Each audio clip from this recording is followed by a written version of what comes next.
When Joseph was taken down to Egypt, an Egyptian, Potiphar, an official of Pharaoh and his chief steward, bought him from the Ishmaelites who had brought him there. The Lord was with Joseph, and he enjoyed great success and was assigned to the household of his Egyptian master. When his master saw that the Lord was with him and brought him success in whatever he did, he favored Joseph and made him his personal attendant. He put him in charge of his household and entrusted to him all his possessions. From the moment that he put him in charge of his household and all his possessions, the Lord blessed the Egyptian's house for Joseph's sake. The Lord's blessing was on everything he owned, both inside the house and out. Having left everything he owned in Joseph's charge, he gave no thought with Joseph there to anything but the food he ate. Now Joseph was well built and handsome. After a time, his master's wife looked at him with longing and said, "Lie with me." But he refused and said to his master's wife, "Look, as long as I am here, my master does not give a thought to anything in the house, but has entrusted to me all he owns. He has no more authority in this house than I do. He has withheld from me nothing but you, since you are his wife. Now then, could I do this great wrong and sin against God?"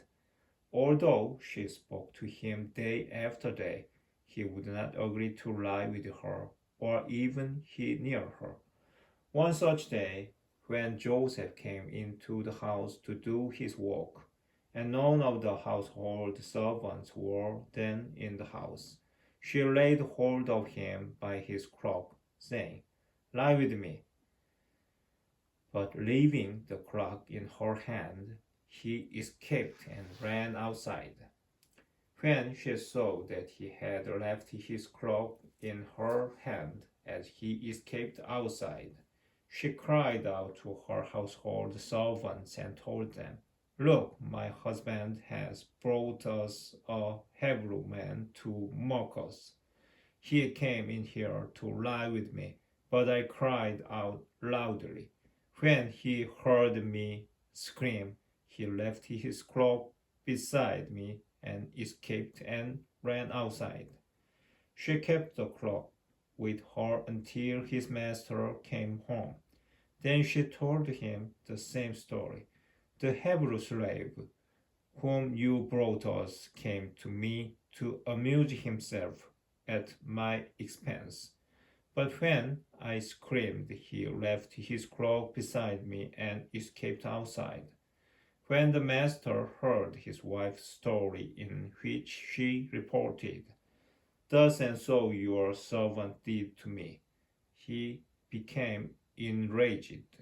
Joseph's master seized him and put him into the jail where the king's prisoners were confined, and there he sat in jail. But the Lord was with Joseph and showed him kindness by making the chief jailer well disposed toward him. The chief jailer put Joseph in charge of all the prisoners in the jail. Everything that had to be done there, he was the one to do it.